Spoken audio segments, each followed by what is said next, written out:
is only part of the solution. No, we need something more.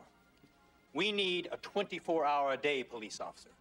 A cop who doesn't need to eat or sleep. A cop with superior firepower and the reflexes to use it. Fellow executives, it gives me great pleasure to introduce you to the future of law enforcement.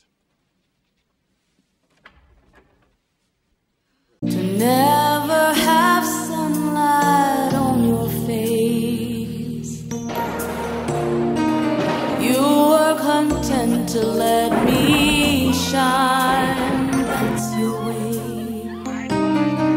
You always walked a step